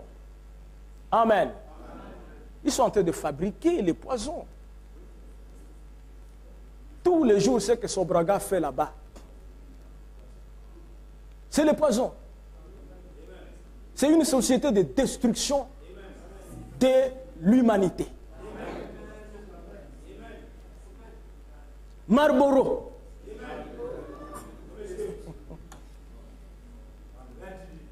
Amen. Vous remarquerez que si vous vivez correctement la parole de Dieu, cela influence même votre santé. Amen. Et vous êtes forts. Et pasteur Alain était chez moi là une fois là. Il vient dire, oh révérend, qu'est-ce qui se passe? Je vois, mais vraiment tu as une bonne mine. Et puis tu es comme un jeune homme comme ça. Qu'est-ce qui se passe? J'ai dit, la parole parlait, la semence originelle. Hein? Amen. Quand je suis aux États-Unis, les frères des États-Unis me disent, mais comment tu fais? Comment et tout ça? Mais tu donnes, comme si tu as 30 ans et tout ça. Je dis, Luc 17, 30. Je ne bois pas. Je ne fume pas. Amen. Je ne fume pas. Je ne passe pas mon temps dans des querelles. Parce que chaque fois que vous êtes là, vous chamaillez, c'est de l'énergie que vous perdez. Et toi là, et toi là, et toi là. Et la salive est en train de partir, tout est en train. Tu n'as même pas bien mangé. Tu viens dormir, et toi là, et toi là.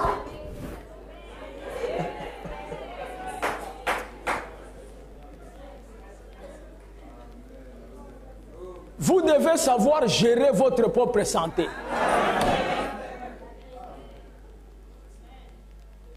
Amen. Tu apprends une chose et tout ça et tout. Le visage se renferme du matin jusqu'au soir. Vous savez ce que ça fait? Frère Branham est en train d'expliquer. Vous savez combien de cellules qui entrent en mouvement dès que vous êtes fâché là. Vous vous fâchez, vous regardez quelqu'un et tout ça, après vous faites... Tout ça, tu sens et tout ça et tout. Après tu viens dormir, tout ça. La tête, pasteur. Ah, mes frères. L'âge des malades mentaux. William Marion Branham, c'est le diagnostic de Dieu. Amen. Et beaucoup de gens que vous voyez qui sont fous, c'est parce qu'ils ont voulu être ce qu'ils ne doivent pas être. Amen. Une fille, tu es pour toi bien ici et tout ça, tu vas partir du Gabon jusqu'à Port-Gentil pour aller chercher les blancs. Quand tu vas aller chercher les blancs, tu vas trouver encore une sorcière, la sorcière d'Andorre avec les marmites. Elle te fait manger des choses que tu ne maîtrises pas. Tu commences à manger et tout ça, les duboga, autre chose, ça aussi on fait et tout ça. Ça on te lave le corps et tout ça. Tu ressors, le cerveau ne voit plus bien. Tu prends maintenant les habits dans la poubelle. Hein? L'amour des matériels. Amen. Tu es là, tu veux être député. Tu n'as même jamais fait la politique. Et c'est ce que nous voyons aujourd'hui. Écoutez, je vais lire le prophète ici.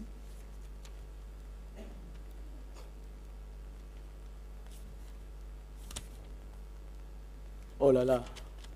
Frère Bonhomme dit,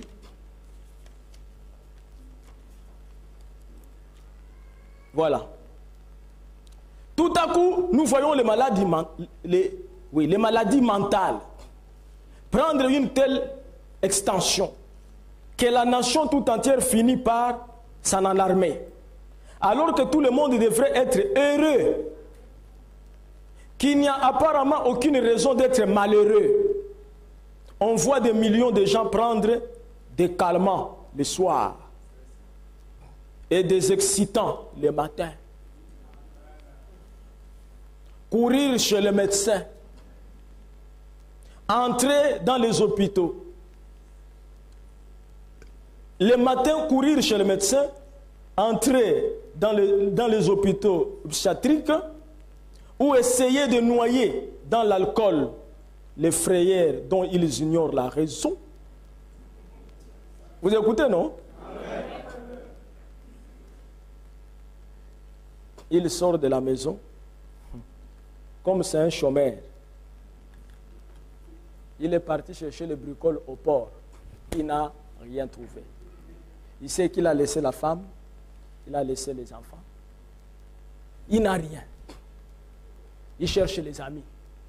Ils entrent dans les bistrots. pour que les soucis disparaissent. Les amis lui donnent et tout ça, il boit et tout. Maintenant, à 1h du matin et tout ça.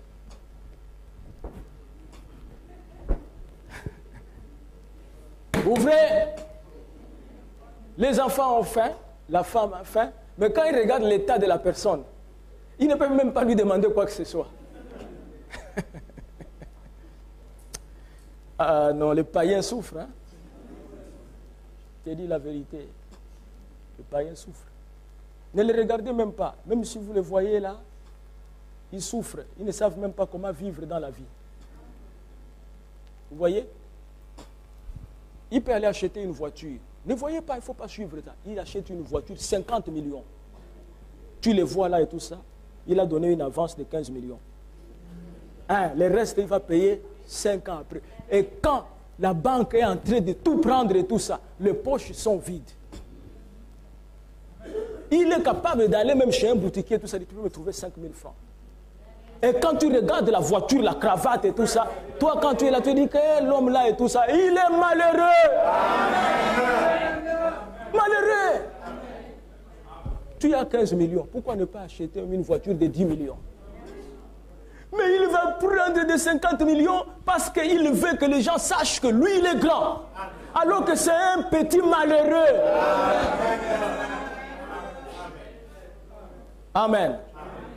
Moi, j'en connais, je connais beaucoup. Vous craignez pour rien. Tu vas regarder même tout ça, tu vas... Ah, l'homme là, vraiment, il n'a rien. Il n'a rien. Les gestionnaires peuvent vous en parler. Mais vous savez qu'un chrétien ne doit pas vivre comme ça. Amen. Un chrétien doit vivre selon les moyens. Vous comprenez? Vous ne pouvez pas, parce que vous avez de l'argent et tout ça, vous avez un véhicule qui est bien, qui n'a pas de problème. Mais vous regardez un autre véhicule, ce qu'on appelle la convoitise des yeux. Voilà. Tu prends ça. Tu viens maintenant pour payer. Oh là là. C'est malheureux. Amen. Moi, je n'ai pas de dette. Les banques m'appellent même pour dire que viens prendre, pasteur, mais viens prendre les dettes. J'ai dit, pourquoi vous voulez que je prenne les dettes? Non, on veut prendre les dettes, ton compte marche bien, pasteur. Vous pouvez me dire, je ne suis pas un homme de dette. Non, si vous donnez même votre titre foncier, on peut vous donner même 200 millions et tout ça. Je veux faire quoi avec ça? Me mettre dans des problèmes? La liberté vaut mieux. Amen. Comprenez, frère? Amen. Il y a un frère qui est en prison là, il a appelé mon épouse. Maman, il faut m'envoyer 5 000, je ne me suis pas lavé, ça fait 3 jours ici et tout ça. Mon épouse dit que je t'ai envoyé 10 000 la semaine passée. Oui maman, mais là vraiment l'eau, il n'y a pas et tout ça. Mon épouse dit que je ne te parlais pas quand on était ici, qu'il ne faut pas le faire. Mais il y a des gens qui cherchent des problèmes. Quelqu'un, tu n'as pas le permis de conduire, n'est-ce pas? Amen. Mais tu te permets d'être au volant d'une voiture. Pas de permis de conduire, pas de carte de séjour et tout ça. Mais vous ne voyez pas que c'est un fou? Quand on t'arrête, on t'envoie maintenant en prison et tout ça, tu vas accuser le gouvernement? Non! Mais c'est grave. Mon épouse, elle est présente là-bas. Si ma voiture n'a pas d'assurance et tout ça, je la garde. Je ne veux pas prendre ce risque-là. Des fois, il me dit que non, amène ça, tu vas aller faire l'assurance là-bas. Je dis, mais pendant que je suis en train d'amener, c'est sans assurance. Je préfère aller faire d'abord l'assurance, je viens prendre ça. Mais il y a des gens sans leur dire rien. Même, il a besoin de l'argent et tout ça. Et ben, frère, tu peux me mettre des millions là et tout ça. Frère, tu vas me remettre ça quand tout ça. Non, frère, même, dans 2 mois et tout ça, je peux te le donner. Il est en train de parler en tête comme ça. Il sait très bien que dans 2 mois, il n'y a aucune possibilité. Il signe même les papiers, photocopie de la carte d'identité. Ça, moi, j'appelle ce sont des fous. Quand ça va arriver maintenant, on vient demander, et non, il est en train de fouiller, et tout ça, et ça part là-bas, la police judiciaire, et tout ça. Un chrétien. Mais il y a quelque chose qui ne va pas. Si tu n'en as pas, bien aimé frère, tu es pour toi un pauvre. Tu y es bien. Qu'un riche qui a des problèmes. Il y a des gens qui ne décrochent pas le téléphone. Quand ça sonne, ils regardent là. Il revient. Il ne va décrocher que le téléphone où il a enregistré. Parce que l'autre est là, quand il regarde, peut-être non, ça peut être la dette. Ah, mais c'est vrai.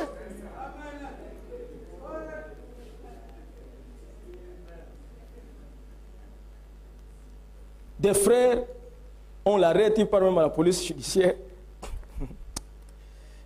La police judiciaire dit même que non, il nous a dit c'est que j'ai pris à Bethléem et tout ça. Frère, pardon. Ne dites plus ça. Dites seulement que vous êtes un chrétien. Mais oui, il ne faut pas mal afficher l'église. J'ai dit aux frères ici que quand vous voulez faire des business et que tu dois donner beaucoup d'argent à un frère, il faut m'informer, que je te dise de lui donner ou pas. Mais malgré ça et tout ça, maintenant quand ça ne marche pas et tout ça, pasteur, le frère là, il dit, allez arranger avec lui. C'est pas mon affaire. Quand vous avez bouffé ça, vous m'avez vu. Mais c'est ça le problème.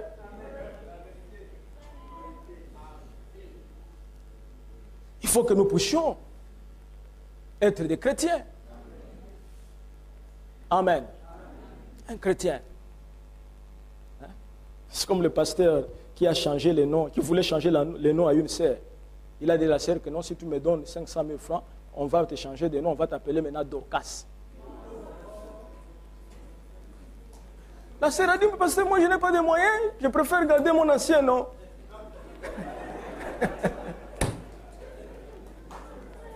Et cet homme-là, il s'est dit même pasteur, un escroc, un voleur. Même Adam n'a demandé rien aux animaux pour les noms.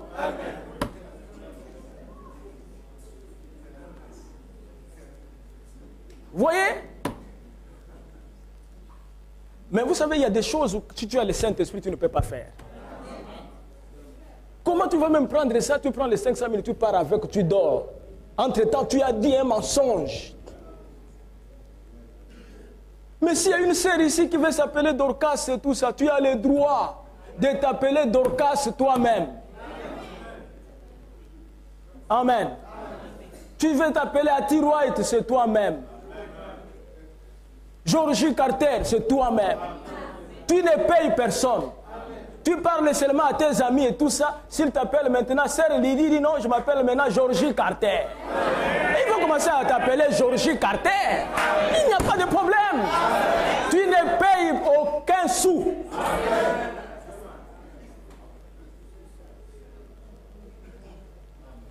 Tout ça, c'est quoi? C'est la cupidité. Le manque de sincérité. Écoutez, c'est vraiment merveilleux. Frère Branham dit maintenant ici, écoutez, il dit quelque chose ici. Il dit, oui, cet âge se vante de ces immenses réserves de biens de ce monde, mais les gens sont moins heureux que jamais. Frère Branham, c'est la vérité. Vraiment, c'est la vérité. Les gens ne sont pas heureux. Cet âge se vante des fruits de sa haute spiritualité, mais les gens sont moins sûrs d'eux que jamais. Cet âge se vante d'avoir des valeurs morales meilleures que celles du passé, et pourtant, il est plus corrompu que tous les autres âges depuis le déluge. Il parle de sa connaissance et de sa science, mais il livre une bataille perdue d'avance dans tous les domaines, parce que la pensée, l'âme et l'esprit humain ne peuvent pas absorber, assimiler tous les changements survenus sur la terre. En une génération, nous sommes passés de l'âge des voitures à cheval à l'âge de l'espace. Et nous sommes fiers de cela. Nous inventons. Pourtant, au plus profond des hommes, il y a un grand vide obscur.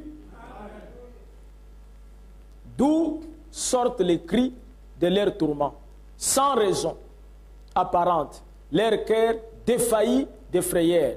Et le monde s'obscurcit tellement et qu'on pourrait très bien appeler cet âge l'âge des névrosés. L'âge des névrosés. Des gens qui souffrent des nerfs. Amen. Ils se vantent. Oh, nous avons beaucoup d'argent. Et entre-temps, les gens souffrent. Les États-Unis et tout ça. Les pays les plus riches du monde, les gens souffrent, les gens dorment dehors. Tu trouves les gens sont fous. Vous allez aller au ciel, tout ça, vous allez trouver les anges qui sont dehors. C'est pour cela que nous nous battons pour pouvoir y aller. C'est là. Il proclame qu'il a tout en abondance, mais ses désirs le consument comme un feu insatiable. Et il n'y a pas de paix, dit mon Dieu aux méchants. Vous voyez? Deuxième maladie, la misère. La pauvreté, c'est différent de la misère. Quand on dit que tu es misérable, c'est grave. C'est grave. Ça veut dire que quand tu vas même te laver, tu n'as même pas un morceau de savon. Non, c'est misérable. Misérable et tout ça. C'est très difficile et tout ça pour acheter même un gâteau. Ils sont misérables. Cela signifie qu'ils sont des objets de pitié. C'est l'interprétation de Frère Branham. Écoutez, il va nous dire ça et tout. Il n'y a pas de paix, ils sont misérables. Cela signifie qu'ils sont des objets de pitié. La pitié, ils la méprisent. Ils sont pleins d'orgueil. Ils vantent ce qu'ils ont. Mais ce qu'ils ont ne résistera pas à l'épreuve du temps. Ils ont construit sur des sables mouvants plutôt que sur les rocs de la révélation de la parole de Dieu. Amen. Vous savez, même des gens qui avaient de grandes maisons, de grandes villas à la Sablière. Quand vous passez maintenant, c'est écrit là-bas à vendre. Et vous vendez ça à qui? Ah! Vous aviez beaucoup d'argent. Maintenant, vous êtes en train de vendre ça à qui? Ils ne peuvent plus entretenir. Amen. Ils ne peuvent pas entretenir. Un homme, une femme, avec 2 enfants, avec une maison, quand vous regardez, vous avez l'impression, amen, que c'est un bâtiment administratif. Vous avez même l'impression que c'est une société pétrolière. Mais c'est la maison de quelqu'un. Les voitures sont étalées là-bas. Toutes sortes de voitures. Infiniti, Nissan, Prado, XT, RAV4, tout pour une personne.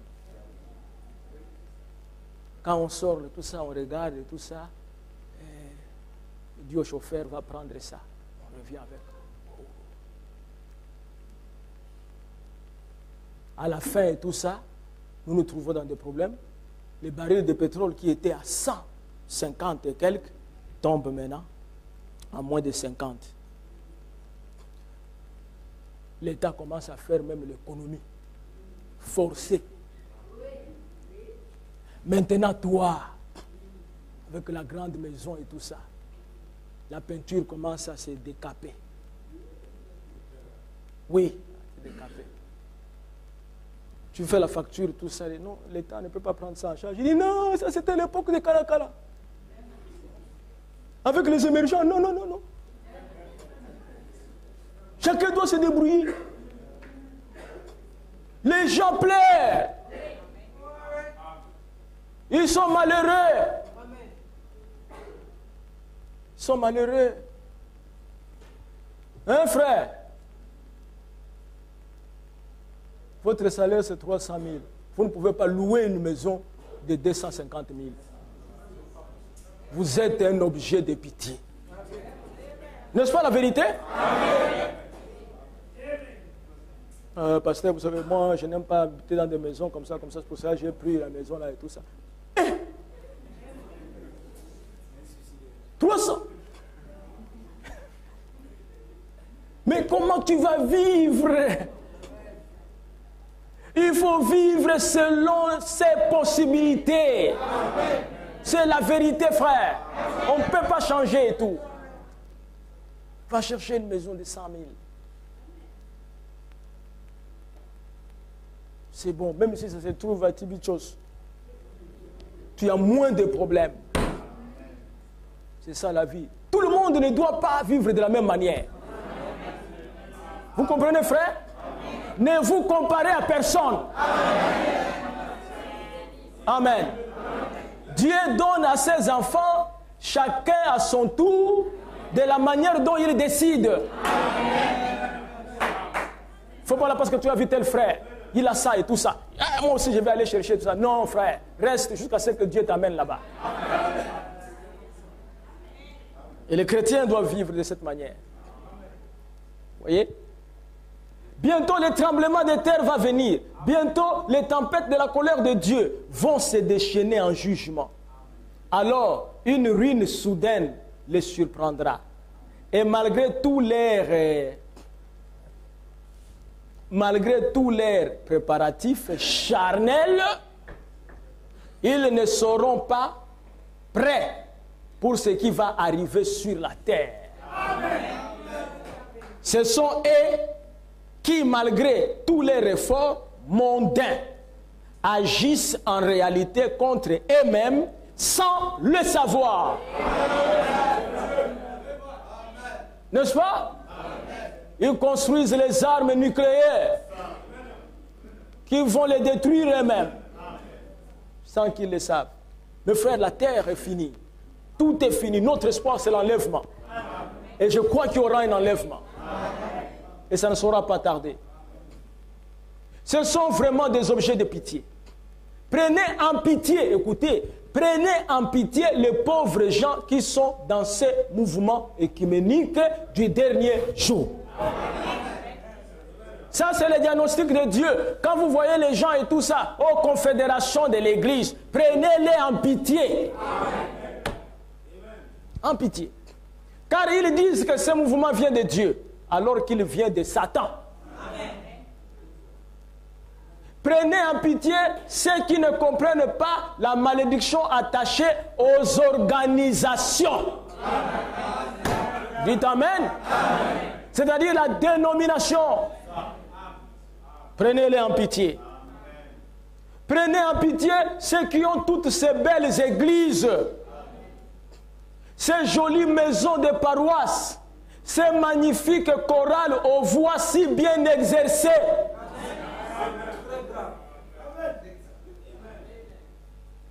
Tous ces déploiements de richesses, ces cultes si posés et si pieux, prenez-les en pitié. Ne les enviez pas. Dites Amen. Le diagnostic de Dieu. Revenez au vieux hangar, aux pièces faiblement éclairées, au sous-sol. Occupons-nous moins des choses du monde et plus de Dieu. Prenez en pitié ceux qui ont des grandes prétentions et qui parlent de leurs dons. Dites Amen. Prenez-les en pitié ceux qui chassent des sorciers, qu'ils ont des grands dons pour délivrer les gens. Prenez-les en pitié. C'est ce que William Branham dit. En pitié. Ayez compassion de ces objets de pitié, car bientôt ils seront des objets de colère. Ils sont pauvres. Bien sûr, cela veut dire qu'ils sont pauvres spirituellement. Cet âge alors qu'il arrive à sa fin se distingue par de plus grandes et de plus belles églises, de plus en plus remplies, où l'on voit de plus en plus de choses qu'on prend comme des manifestations du Saint-Esprit. Ah, quel diagnostic! Des églises belles, remplies, où on prend toutes sortes de sensations comme manifestation du Saint-Esprit. Il est au milieu de l'épouse, il est au milieu de l'épouse. Tu entends là-bas.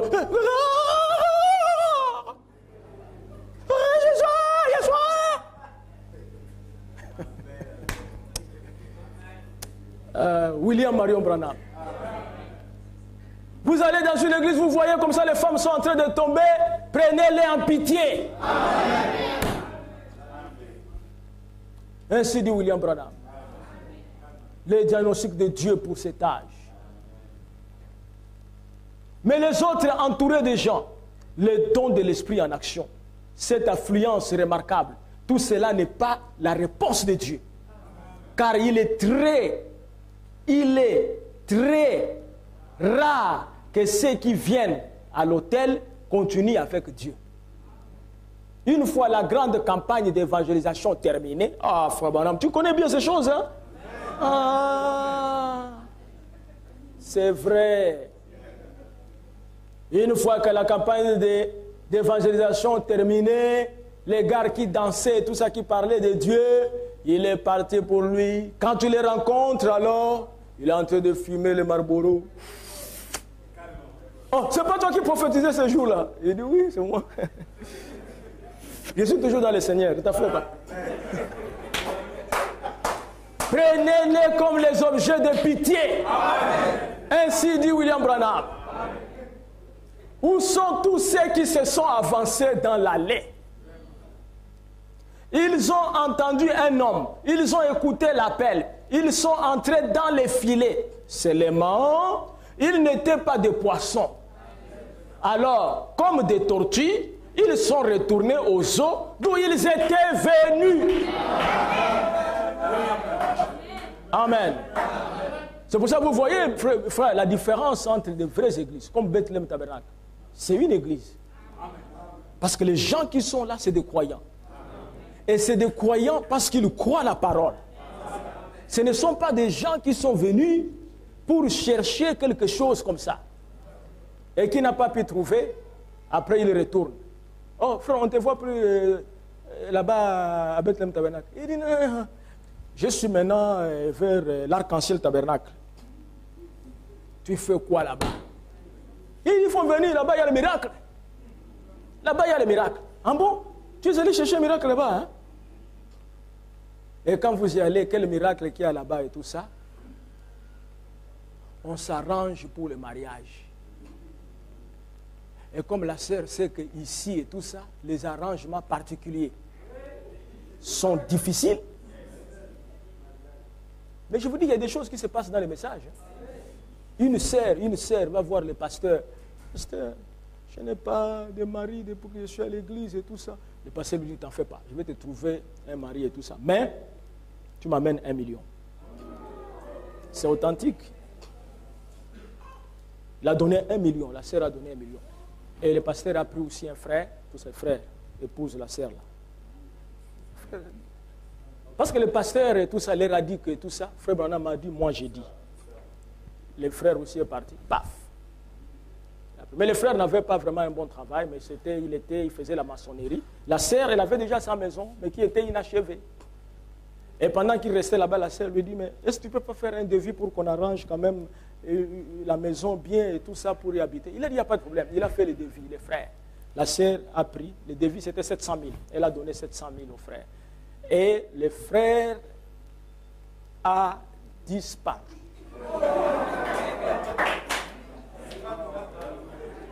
Le bien-aimé frère a disparu. Ça fait très longtemps qu'il avait touché 700 000. Et comme le mariage était un arrangement particulier, avec le pasteur, la sœur est allée voir le pasteur. Pasteur, regarde ce que le frère a fait, tout ça. Le pasteur a dit non, t'en fais pas et tout ça. Un autre.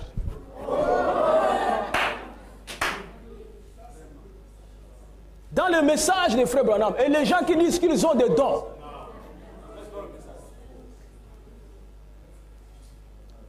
quand la sœur a vu ça, elle a dit, ah, le pasteur veut me donner encore un autre frère. Elle est allée parler à un autre pasteur que je connais bien, un jeune frère. Quand elle a expliqué, elle dit, quoi? Comment le pasteur a fait ça? Et le pasteur l'a pris le téléphone, il a appelé le pasteur. Est-ce que je peux te rencontrer, tout ça? Il a dit oui. Le pasteur est arrivé. Il a trouvé la sœur là-bas. Il dit, révérend, tu as pris 1 million de cette sœur ici? Oui, c'est-à-dire qu'elle avait donné l'argent. Elle a dit, bon, écoute, révérend, je t'ai dit, tu pars, tu me ramènes les 1 million là, tu me donnes moi, pas à la sœur. Si tu n'amènes pas ça et tout ça, ça va se compliquer pour toi. Et le pasteur a dit, ici c'est dangereux. Il est allé. Il a pris les millions. Oui. Il le fait lui donner. Mais vous voyez des gens comme ça? Et ce sont ceux-là qui sont des grands pasteurs à Libreville. Quand vous partez là-bas et tout ça, oh, ils guérissent les gens, ils font des choses comme ça. Dès que vous voyez quelqu'un qui fait la publicité des dons, il y a quelque chose de faux en lui. Et ça, ce que je vous dis, c'est la vérité. Vous allez dans une église où vous entendez, on ne fait que des publicités, don. Celui qui est là est faux. On doit prêcher la parole. Vous voyez? Tu vas prendre 1 million pour arranger le mariage. Et vous savez qu'ici, ce sont des choses qui ça ne se passe pas ici. Amen. Ça ne se passe pas ici. Moi, je crois au message. On doit garder la dignité du message. L'esprit qui était en frère Branham. L'argent ne m'influence pas. Ça ne m'influence pas. Quand j'ai commencé, je n'en avais même pas. Mais je prêchais le message. Ça ne m'influence pas. L'argent restera. Mais la parole, elle est éternelle. Vous voyez? Ici, on ne peut pas faire ça. Nous faisons des réunions, des jeunes mariés ici.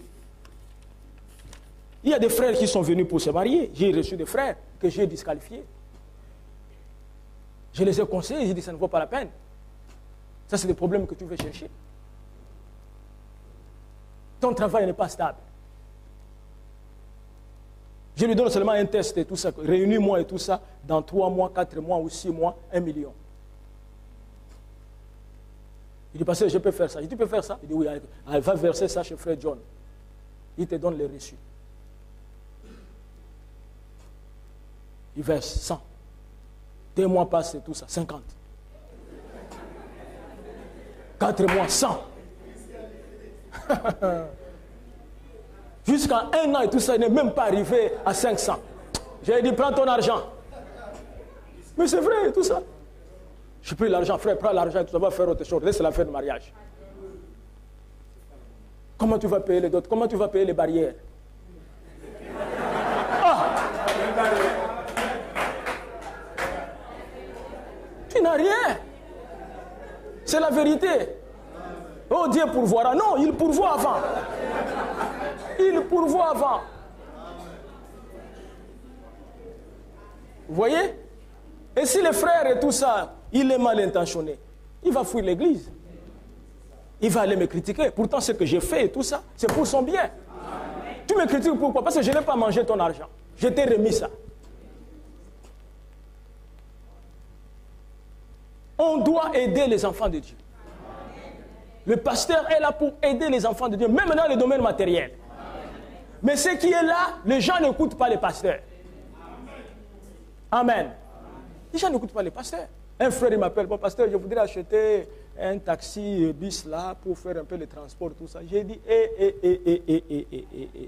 c'est toi qui vas faire le transport là? Il dit, non, j'ai quelqu'un là qui va. Il dit, laisse cette affaire là, prends tes millions, fais autre chose. malgré que j'ai parlé et tout ça. Le Michel a dit, non, tu vois que si on fait les versements et tout ça, par exemple les taxis, là, 35, 40, hein, et tout ça, il tape la machine, tout ça, il dit, ah, pasteur, allez. Il n'a même pas gagné. Et quand je l'appelle, il dit, bon, pasteur, j'ai bazardé cette affaire. Merci, frère. Mais tu as perdu.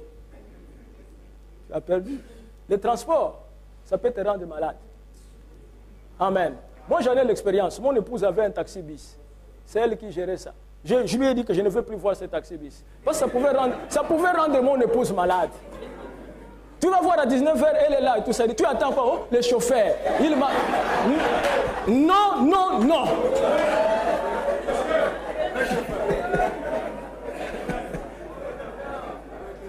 Le chauffeur arrive, il a des trucs ici, les huiles là-bas. J'étais en panne là-bas, et ça. À la main, il n'a rien.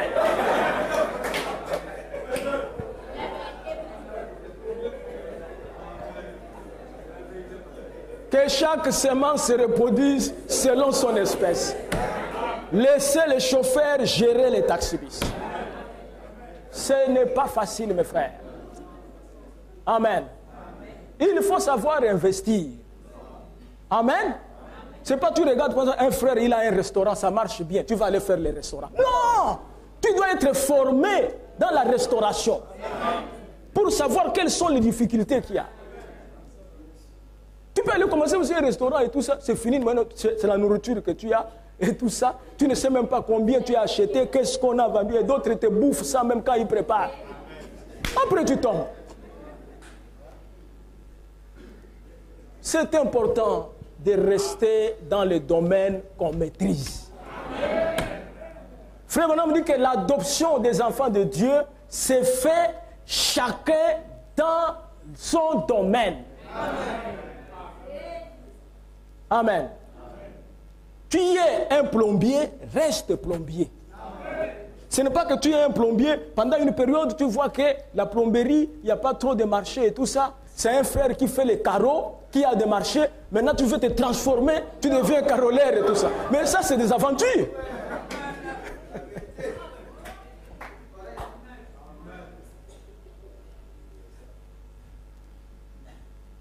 Il reste encore des maladies, mais on va voir ça peut-être dimanche. Que Dieu vous bénisse.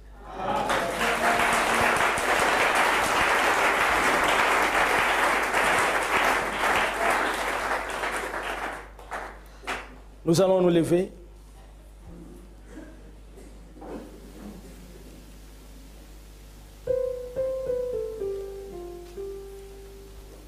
Avec nos têtes inclinées.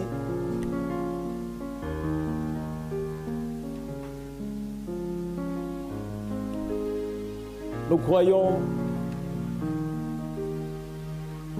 que c'est le dernier âge, l'âge de l'Odyssée.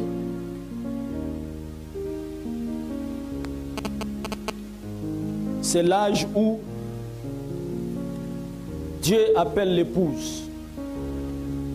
Parce que la voix dit, sortez du milieu d'elle, mon peuple. Et si vous avez entendu cette voix-là, c'est parce que Dieu vous a connu d'avance, dès avant la fondation du monde. Si vous avez une requête, levez votre main droite pendant que nous prions et nous parlons au Seigneur. Dieu notre Père Céleste, nous sommes arrivés à la fin de notre réunion. Nous te remercions pour ta présence au milieu de nous. Nous croyons, Seigneur, que ce que tu nous as apporté nous a avancé encore plus auprès de toi. Regarde les mains qui sont levées dans la salle. Derrière chaque main, il y a un besoin. Derrière chaque main, il y a un désir. Exauce la prière de tout un chacun. Nous avons donné nos vies entre tes mains. Et ici sur la terre, il y a des gens qui ont donné leur vie au diable. Et ils en sont conscients, Seigneur. Mais tu avais placé Adam devant l'arbre de la connaissance du bien et du mal et devant l'arbre de vie. Tu lui as défendu. de manger l'arbre de la connaissance du bien et du mal. Et ton prophète dit que chaque chrétien, chaque homme sur la terre est aussi placé devant les deux arbres. Et nous avons choisi l'arbre de vie. L'arbre de vie, c'est toi, Jésus-Christ. L'arbre de vie, c'est le message de l'air. Je te prie, Seigneur, de bénir tes enfants, de guérir les gens qui sont malades et de donner à chacun selon son besoin et les désirs. Tu as dit que lorsque nous te demandons quelque chose, tu le feras. Et nous croyons que tu l'as fait. Pardonne-nous pour nos erreurs. Au nom de Jésus-Christ. Amen. Gloire à Dieu.